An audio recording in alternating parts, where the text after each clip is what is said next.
Vladimir Putin stands on Red Square, framed by tanks and missiles, and tells the world the Ukraine war is heading to an end.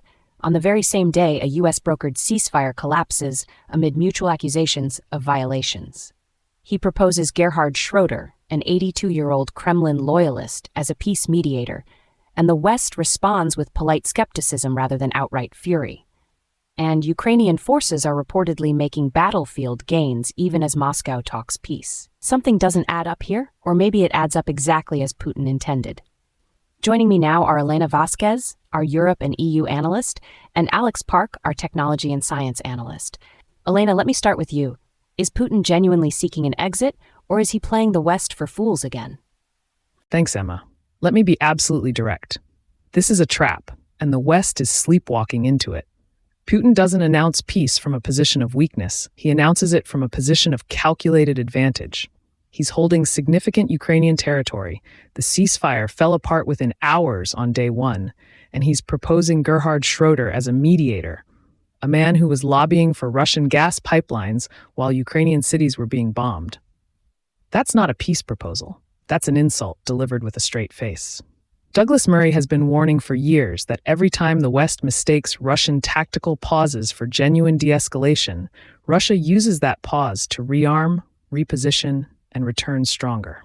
We've been through Minsk I and Minsk II. We know exactly how this story ends. What concerns me most is that European leaders, exhausted by 3 years of this conflict, are desperately searching for a reason to believe Putin's signals are real this time. They're not. But Elena, devil's advocate here, Sky News is reporting Ukrainian battlefield gains. If Kiev is actually winning on the ground, why shouldn't the West use this moment of relative Ukrainian strength to lock in a negotiated settlement?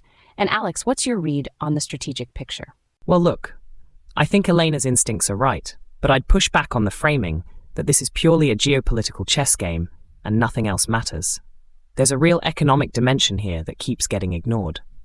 Ukraine's economy contracted 30% in 2022 alone.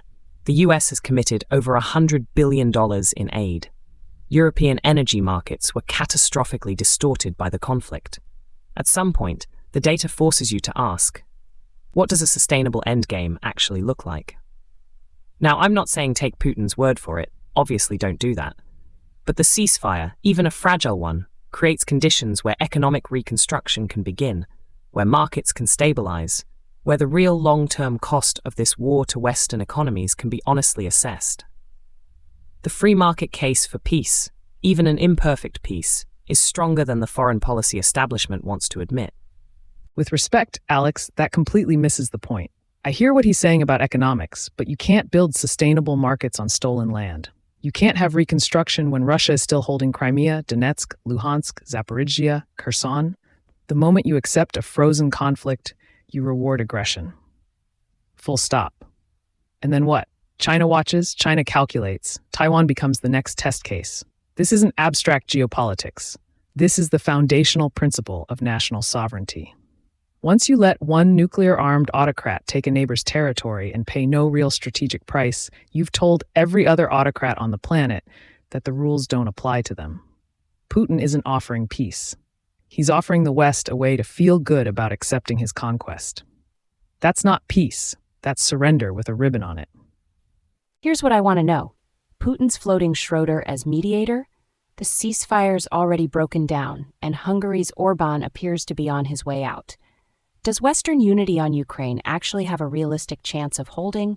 And where does this go from here? Alex, where do you see this playing out? The way I see this playing out over the next several months is a negotiating theater that serves Putin's primary objective: time. Every week of ceasefire talk is a week Russia isn't losing ground. The Orbán exit is genuinely significant. National Review's right about that, because it removes the most reliable EU veto on Ukrainian support. But here's the critical data point. If Western governments use ceasefire negotiations as political cover to quietly reduce military aid to Ukraine, which is what the trajectory suggests when you look at the domestic political pressures in Washington and Berlin, then Putin doesn't need to win on the battlefield. He just needs to wait while his opponent's resolve erodes from within. Here's what concerns me most, and this is the scenario nobody in the mainstream media wants to say out loud. We could be looking at a deal that the Trump administration brokers, that it calls a win, that gives Russia de facto recognition of its territorial gains in exchange for a ceasefire that holds for 3 or 4 years, and then collapses again when Russia is ready. We've seen this movie before. Twice. With Minsk I and Minsk II. And every time we've seen it, we've pretended it's a diplomatic achievement. The real risk here isn't that the war continues, it's that the West negotiates in a way that makes the next war inevitable. That is what history tells us to fear. Elena Vasquez and Alex Park, fierce, unsparing, and uncomfortably close to the truth on all counts. One thing's for certain. The man in the Kremlin is betting that Western leaders will choose the comfort of a bad deal over the difficulty of a just one.